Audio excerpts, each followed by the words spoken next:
Mon nom est Pascal Doucet et je vais vous parler de quoi je fais les sports d'endurance. Si. J'ai pas toujours aimé les sports d'endurance, mais comment j'ai trouvé, c'est un peu intéressant. J'ai toujours joué des sports à l'extérieur. J'ai toujours couru, de l'athlétisme et cross-country et soccer, etc. Mais quand j'ai trouvé les sports d'endurance extrêmes, extrêmes dans le sens que courir un marathon paraît extrême à certains, mais lorsqu'on découvre le monde de courir, 42 km, c'est des fois un quart d'une longue course. Pour moi, ça a tout commencé avec l'athlétisme et le cross-country et c'est devenu une passion après ça, puis un devoir pour rester en forme, mais plus une façon d'oublier les problèmes, les stress. Dans la vie. Et le plus longtemps que j'ai couru, le plus que j'aimais ça.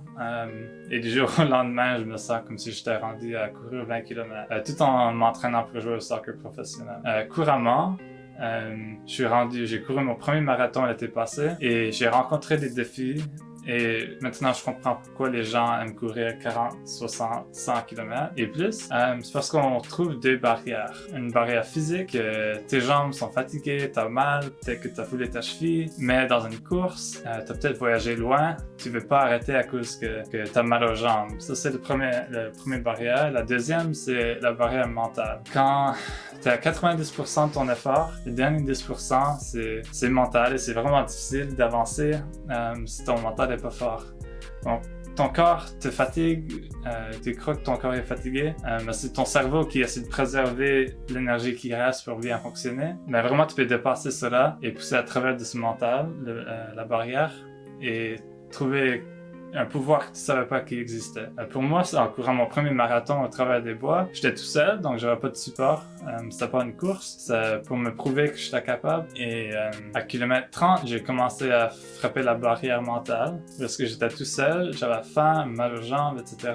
Mais j'étais au milieu des bois, donc j'avais pas le choix de continuer à la fin. Après avoir conquis les 45 km, je me dis, c'était difficile, mais je pense que je suis capable de m'avancer et m'entraîner pour courir plus loin. Une couple de saisons de soccer plus tard, cet été couramment, je suis une semaine de courir 62 km jusqu'au parc national de Fundy au travers des bois. À chaque mois, je cours entre 200 et 300 km, donc 60 à 70 km par semaine. Et en se motivant à sortir tous les jours courir, tu renforces ton mental parce que tu comprends que dépasser ce problème, pas le problème, mais le défi mental, c'est juste ton corps qui te le dit, mais t'es capable de le mettre de côté. Quand tu penses que t'es à 100%, t'es vraiment à 50, 60, 70%, il reste toujours un pourcentage de plus. Moi, j'ai appris ça en courant, mais ça s'applique au travail.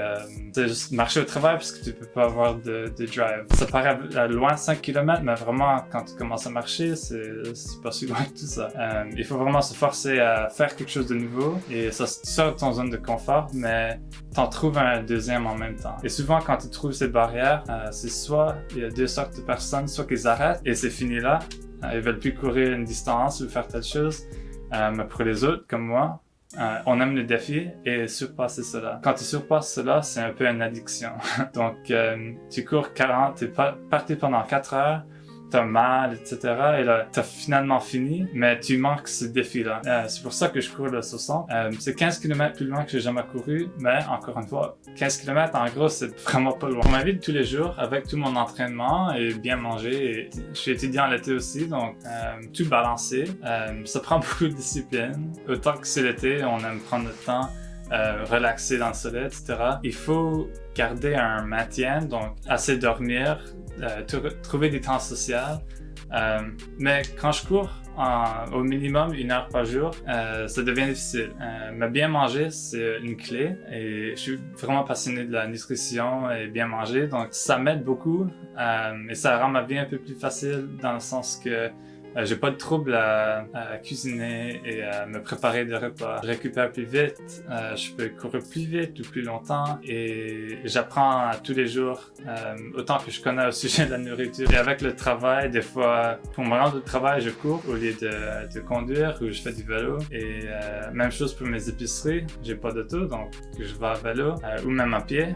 Et ça peut tout compter dans son entraînement. Donc si c'est pas une course de 20 km le soir, c'est peut-être une course de 5 km le matin si tu as le temps, 5 km le soir. C'est mieux pour ton corps de courir dans un entraînement, de tout courir ensemble. Mais si votre but c'est comme du kilométrage, des fois mon but c'était ça dans une semaine d'entraînement. Le corps humain est fait pour bouger et si tu veux trouver un balance, tu peux courir 100 mètres et courir 60 km. Je le fais pas pour des records du monde ou des temps rapides, je le fais juste pour un défi personnel. Et pour des sports d'endurance, c'est ça l'attitude des athlètes. Donc avec mon entraînement, je peux courir longtemps sur le terrain de soccer. Mon endurance est super. Je peux faire de la musculation et ça n'affecte pas négativement mon entraînement de distance ou de soccer en aucune chance. Mais sans la course à distance, je serais pas la même personne. Suivez la vague et abonnez-vous.